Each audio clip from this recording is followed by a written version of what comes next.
First story, by Emily Johnson. It was a chilly October night in the small town of Greenridge, nestled deep in the heart of Vermont. The streets were dimly lit, and the only sounds that echoed through the crisp air were the distant hum of a car engine and the whispering of leaves underfoot. I had always enjoyed taking late-night walks to clear my mind, but tonight would be unlike any other. I decided to stroll down the old bike path that led to an even older cemetery, its cracked headstones illuminated by the feeble glow of the moon. The atmosphere was eerie, yet strangely captivating. As I wandered among the graves, my footsteps echoed in the silence, making me feel like a trespasser in the realm of the dead. With each step, I felt a growing unease, as if someone were watching me. I tried to dismiss it as paranoia, but the sensation persisted. My heart raced, and I quickened my pace, hoping to reach the end of the cemetery and the safety of the open road. But then, as I passed a particularly worn and weathered tombstone, I heard a soft, haunting melody. I froze in place, my breath caught in my throat. It was a melancholic tune, carried on the night wind, and it seemed to beckon me closer.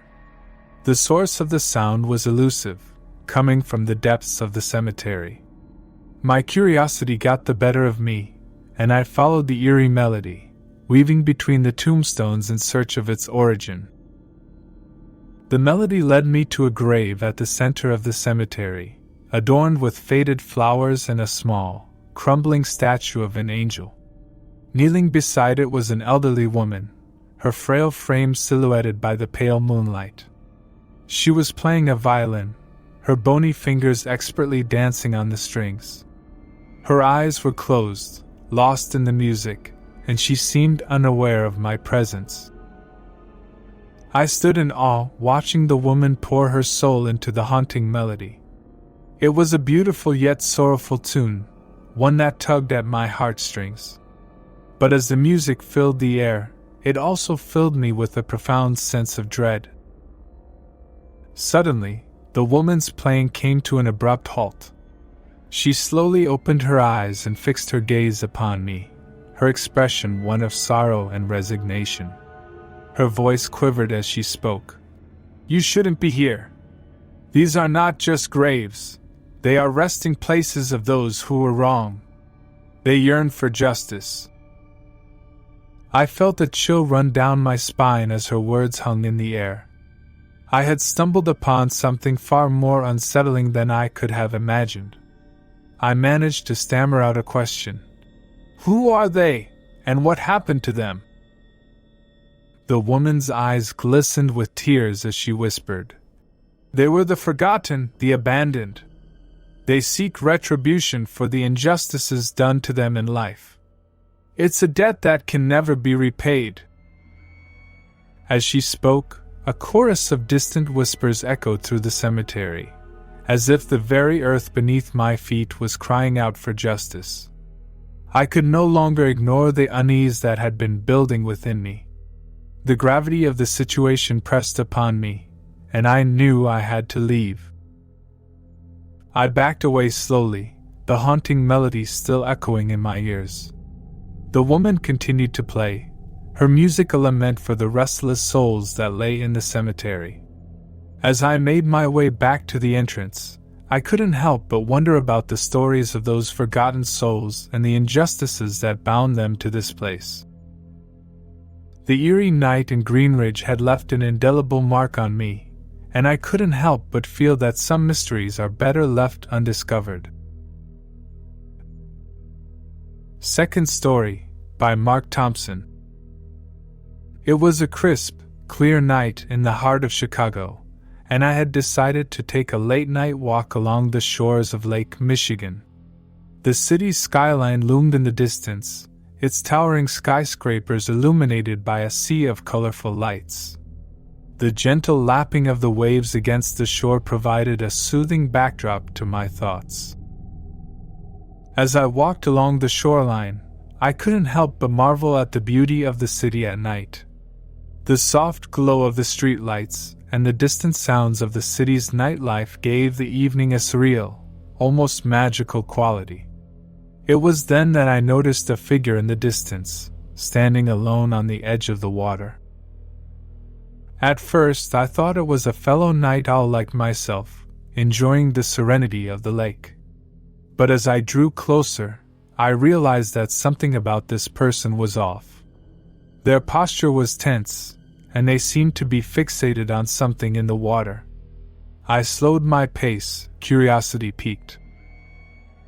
The figure appeared to be a middle-aged man, dressed in a tattered overcoat and clutching a small, weathered book in one hand. His eyes were wide, his gaze unbroken, and he mumbled to himself incoherently. I couldn't make out the words, but the tone of his voice sent shivers down my spine. I decided to keep a safe distance but continued to observe. The man's actions became increasingly erratic. He started to wade into the frigid waters of the lake, his overcoat now soaked and clinging to his body. It was as if he were drawn to something beneath the surface. I felt a growing sense of unease, unsure of whether I should intervene or call for help. Just as I was about to make up my mind, the man suddenly let out a blood-curdling scream that echoed through the night. He dropped the book, and it floated away on the water as he thrashed and struggled against an invisible force. I quickly dialed 911 and reported the incident, my voice trembling as I described the strange man's behavior. The dispatcher assured me that help was on the way, but in the meantime, I couldn't tear my eyes away from the horrifying scene unfolding before me. The man continued to struggle in the water, his desperate cries now choked by the cold waves. It was as if an unseen hand was pulling him under, dragging him into the depths of the lake. I felt a sickening mix of fear and helplessness as I watched, unable to do anything to save him. Within minutes, the flashing lights of a police car and an ambulance arrived on the scene. The officers and paramedics rushed to the water's edge, but it was too late. The man had disappeared beneath the surface, leaving only the ripples of his struggle as evidence of his presence. I provided a statement to the police, recounting the strange events I had witnessed. They searched the area but found no sign of the man or the book that had floated away. As I walked away from the lake, I couldn't help but wonder what had driven that man to such a terrifying end. The incident left me with a lingering sense of dread and a reminder that sometimes, the real horrors of the night are far more unsettling than any ghost story. Third story, by Sara Rodriguez. The night was unseasonably warm for November in the small town of Stonewood, California.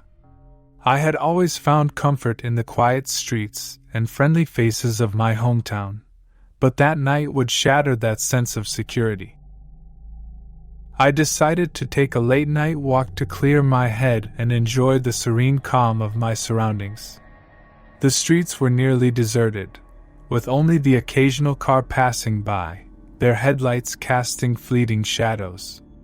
The moon hung low in the sky, and the air was filled with the scent of autumn leaves. As I walked past a row of quaint houses, I noticed a flickering light in one of the windows. The soft glow of candles danced behind the curtains, creating an eerie and captivating spectacle. Intrigued, I approached the house to get a better look.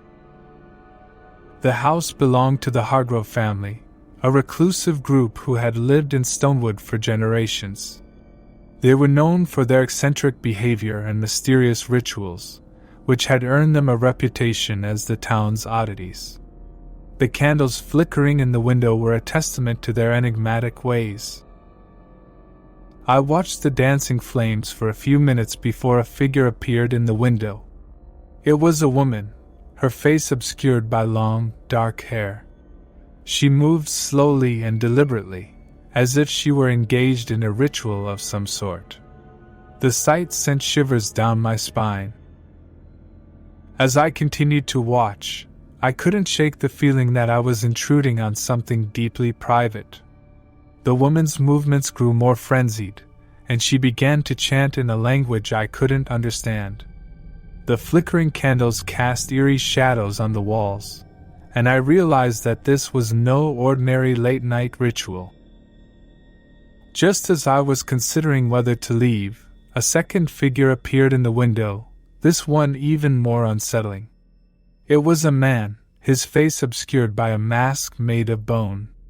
He held a knife in his hand, and his presence seemed to transform the room into a nightmarish scene. The woman and the masked man continued their strange dance, their movements growing more erratic and unsettling by the second.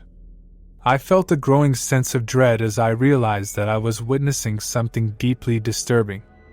I knew I had to get away and call the authorities, but my feet felt rooted to the spot. Just then, the man in the mask turned to face the window, and his gaze locked onto mine. His eyes, or what I could see of them behind the bone mask, were filled with a malevolent intensity that sent a shock of terror through me. I stumbled back, and as I did, the woman let out a blood-curdling scream. Without thinking, I turned and ran, my heart pounding in my chest. The screams of the woman and the eerie chants of the masked man echoed in my ears as I fled the scene. I didn't stop until I reached the safety of my own home, where I immediately called the police. The investigation that followed would reveal a chilling secret about the Hargrove family. They had been involved in a cult that practiced dark rituals and had been responsible for several disappearances in the town over the years. The late-night walk that had started as a peaceful escape had led me to a horrifying revelation about the darkness that could lurk just beneath the surface of a seemingly idyllic town. As I sat in my home, my heart still racing, I couldn't help but wonder how many other secrets Stonewood held, and what other horrors might be waiting in the shadows of the night. Fourth story, by Jason Roberts. It was a frigid winter night in the rural town of Waverly, nestled in the heart of the Finger Lakes region in upstate New York. I had always enjoyed late-night walks along the narrow, winding roads that crisscrossed the countryside, but that night would become an experience I'd never forget. I decided to explore a new route, one that led me into the depths of the dense forest surrounding Waverly. The moonlight barely pierced the thick canopy of trees, casting eerie shadows on the path ahead. The only sounds were the crunch of snow beneath my boots and the distant hoot of an owl. As I ventured deeper into the forest, an unsettling feeling began to creep over me. The dense woods seemed to close in around me, and I could barely make out the path ahead. The temperature dropped further, and the air turned bitter cold, making me shiver. I had almost decided to turn back when I heard a faint, mournful sound in the distance. It was a low, haunting melody, like a flute playing a melancholic tune. My curiosity got the better of me, and I followed the sound through the trees. The melody led me to a small clearing, illuminated by a dim, flickering light. In the center of the clearing, I saw a solitary figure, a young woman with long dark hair, dressed in a tattered white gown. She was playing the flute, her fingers moving gracefully over the instrument. I watched in awe as the woman played, her music weaving through the icy air. The tune was beautiful but filled with a profound sadness that sent shivers down my spine. I couldn't take my eyes off her, and for a moment, I felt as though I had stepped into another world. Just as I was about to approach and speak to her, a bone-chilling gust of wind swept through the clearing, extinguishing the light. The woman's music abruptly stopped, and she turned to me with an expression of sorrow and despair. "You shouldn't be here," she said, her voice trembling. "This is a place of lost souls, and the melody I play is their only solace." The realization hit me like a sledgehammer. The clearing was a memorial for the souls of those who had been lost in the unforgiving winter of the region. The haunting melody was a tribute to the spirits who had never found their way home. As the woman spoke, I felt a chill in the air that had nothing to do with the temperature. The forest seemed to come alive with eerie whispers and mournful wails, as if the very trees were crying out for the souls they had lost. I took a step back, overwhelmed by the heaviness of the moment. The woman continued to play her flute, and her music carried a sense of resignation, as if she were bound to this duty for eternity. Leaving the clearing, I made my way back through the forest, the mournful melody still echoing in my ears. I couldn't help but reflect on the tragedy that had unfolded in this serene woodland. The experience left me with a lingering sense of unease and a reminder that even the most tranquil places can hold dark secrets. The late-night walk in the woods had revealed a hidden world of sorrow and loss, one that I would carry with me long after that frigid winter night. Fifth Story, by Jessica Turner. It was a muggy summer night in the small coastal town of Sandbridge, Virginia. I often found solace in taking late-night walks along the deserted beach, listening to the rhythmic crashing of the waves and gazing at the vast expanse of the ocean. Little did I know that one such walk would lead me to a chilling encounter. The moon hung low in the sky, casting a silvery glow on the sand. The warm, humid air wrapped around me like a heavy blanket, making each step a struggle. As I walked along the water's edge, I heard a strange, almost imperceptible sound in the distance. It was a rhythmic, mechanical noise, like the creaking of rusty gears. I strained my ears to identify the source, and as I got closer to a cluster of large rocks, the sound grew louder. My curiosity got the better of me, and I decided to investigate. Hidden among the rocks, I discovered a small wooden shed. Its weathered exterior was barely visible in the dim moonlight, but the source of the strange noise became clear as I drew closer. The shed's door was slightly ajar, and the sound emanated from within. I gently pushed the door open, revealing a dimly lit interior. What I saw made my blood run cold. Inside the shed, a man in tattered clothing was hunched over a workbench covered in mechanical parts. He was meticulously assembling a series of intricate, clockwork devices. The man's eyes were wild, and his hands moved with a frenetic energy. As I watched, he didn't seem to notice my presence. I couldn't help but feel a growing sense of unease. The air inside the shed was stifling, and the sound of gears and springs being manipulated was deafening. Just as I was about to leave, the man abruptly turned and locked his gaze onto me. His eyes, wide and frantic, were filled with a wild intensity. Without warning, he reached for one of the mechanical devices and activated it. The contraption emitted a sharp, ear-piercing sound that reverberated in the small shed. The man's expression twisted into one of madness, and he began to mutter incoherent phrases as if caught in the grip of a delirium.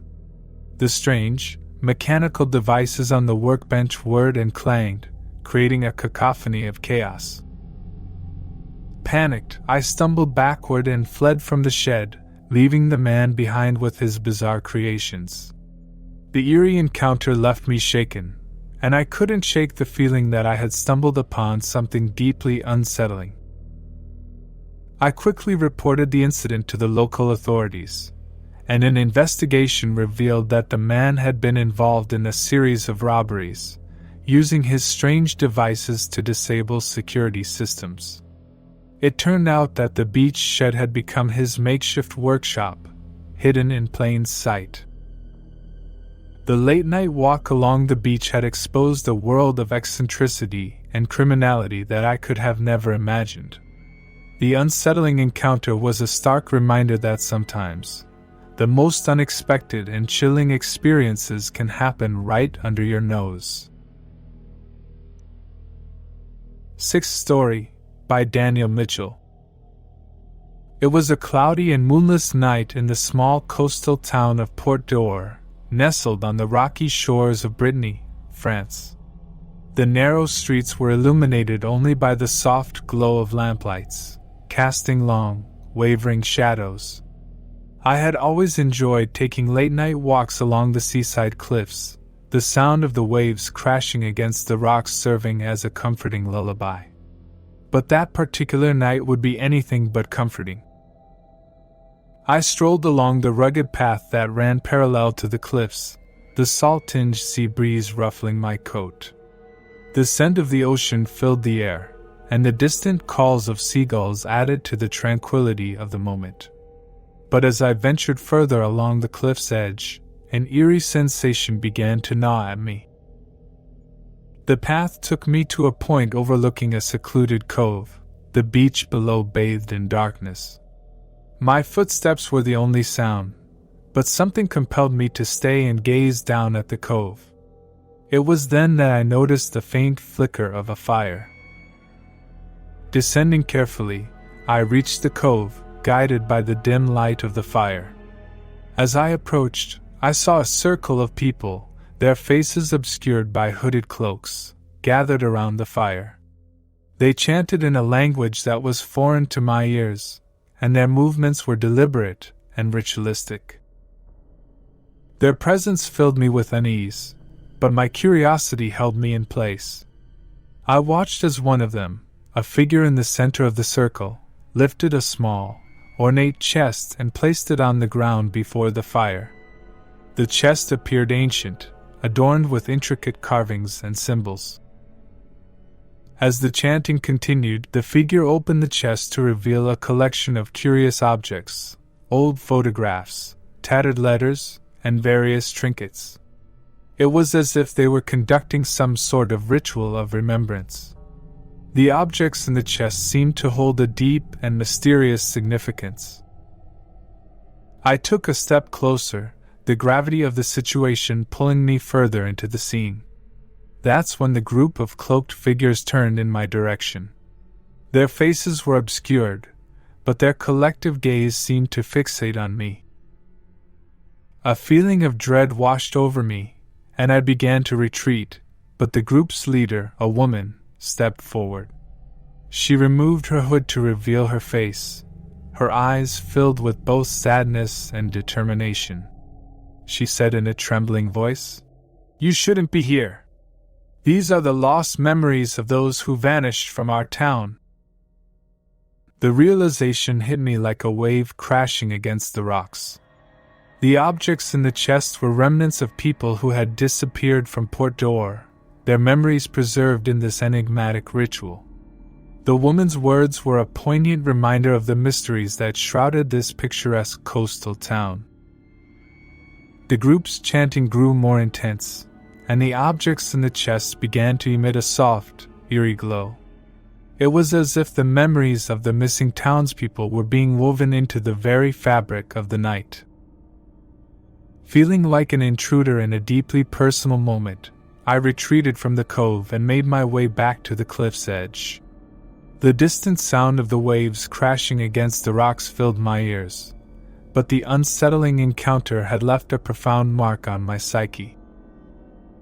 The late-night walk along the seaside cliffs had revealed a hidden world of loss and remembrance, one that I would carry with me as a haunting reminder of the secrets that could linger in the most picturesque of places. Seventh Story by Emma Carter. It was a humid summer night in the bustling city of New Orleans, Louisiana. The streets of the French Quarter were alive with the sounds of music, laughter, and the sweet scent of Creole cuisine. I had always been drawn to the city's vibrant energy and rich culture, but on that particular night, I would discover a side of New Orleans that sent shivers down my spine.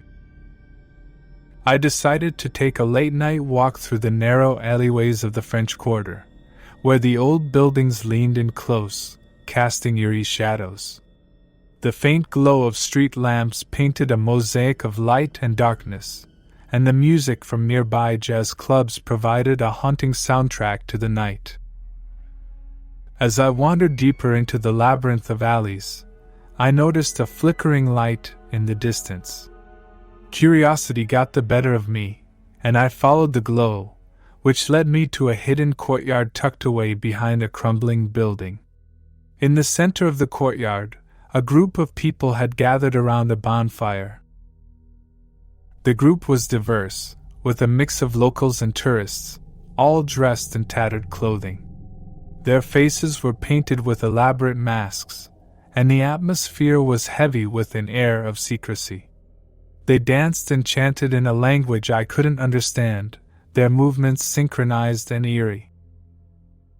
As I watched from the shadows, a man in the center of the group held up a snake, its scales glistening in the firelight.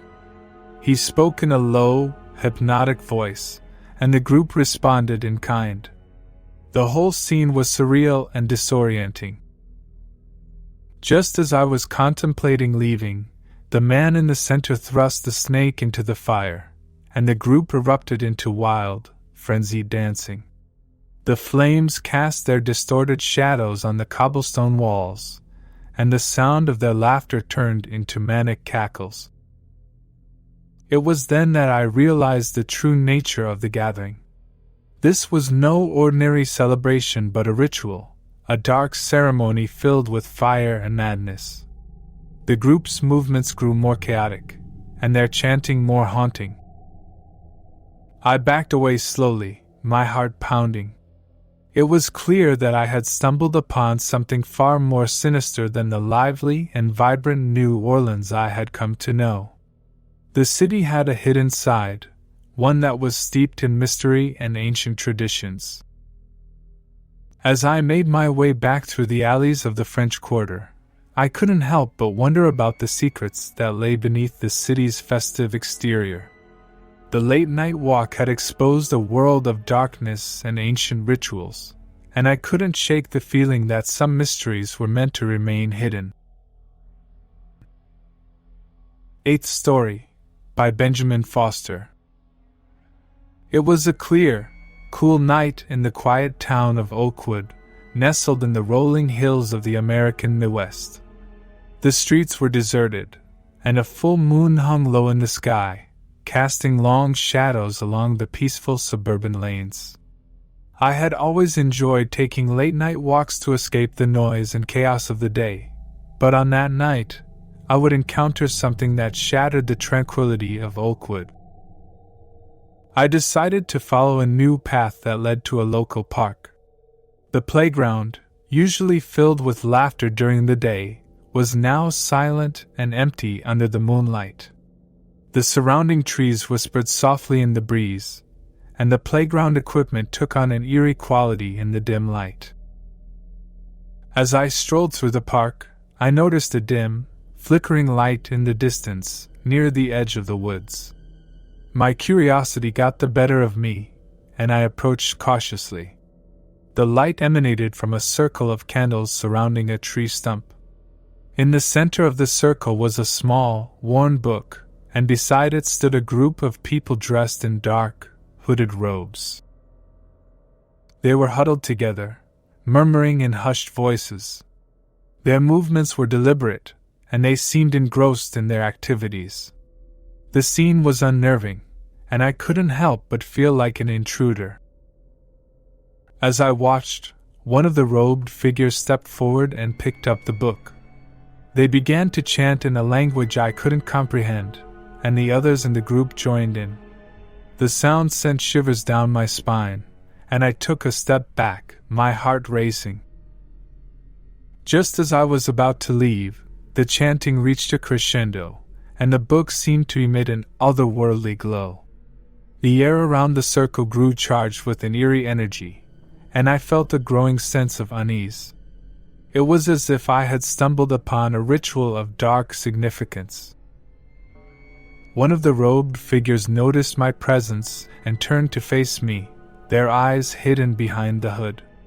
They pointed in my direction, and the others abruptly fell silent. The figure gestured for me to leave, their message clear, but their intent remained a mystery. I quickly retreated from the park, the haunting image of the hooded figures and their mysterious ritual etched in my mind. The late-night walk had left me with more questions than answers, and I couldn't shake the feeling that I had encountered something far more enigmatic and unsettling than the quiet town of Oakwood had ever suggested. As I made my way home, I couldn't help but wonder about the secrets that lurked beneath the surface of my seemingly peaceful town. The late-night walk had revealed a hidden world of mystery and the unknown, and I knew that some questions were better left unanswered. Ninth Story, by Olivia Bennett. It was a chilly autumn night in the small town of Wilmette, located in the heart of the Adirondack Mountains in upstate New York. The streets were nearly empty, and the glow of the streetlights cast long, eerie shadows. I had always found solace in taking late-night walks through the quiet streets, but that particular night would reveal a side of Wilmette I had never known. I decided to venture deeper into the town, heading toward the edge of the forest that surrounded Wilmette. The moon hung low in the sky, its silvery light barely penetrating the thick canopy of trees. The air was crisp, and the leaves beneath my feet crackled with each step, creating a haunting symphony of sounds.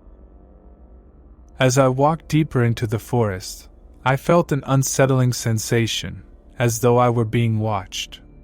The tall trees loomed overhead, their branches swaying in the gentle breeze. It was then that I heard a distant, rhythmic sound, like drums echoing through the night. Intrigued, I followed the sound until it led me to a small clearing in the woods.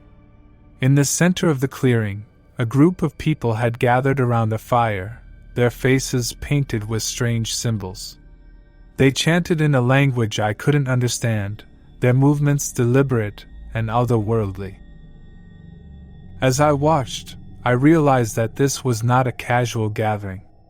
It was a ritual, a ceremony that held an air of ancient mysticism.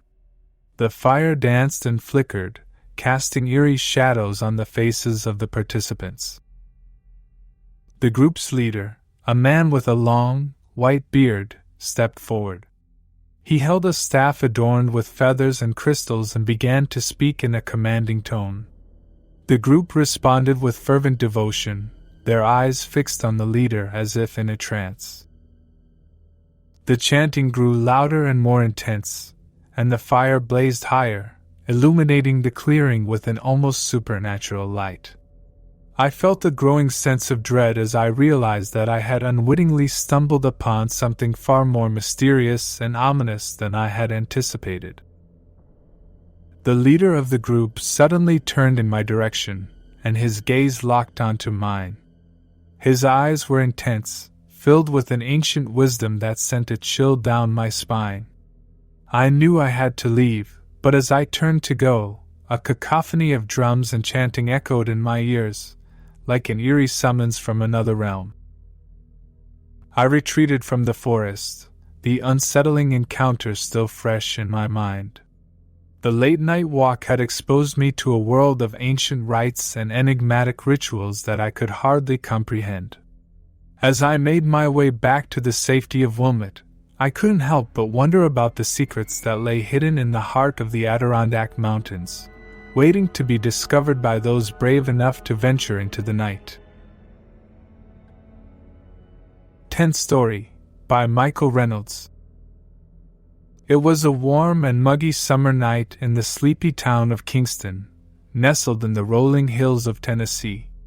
The streets were quiet, and the starry sky provided a tranquil backdrop. I had always enjoyed taking late-night walks to escape the hustle and bustle of daily life, but on that particular night, I would experience something that would shatter that tranquility.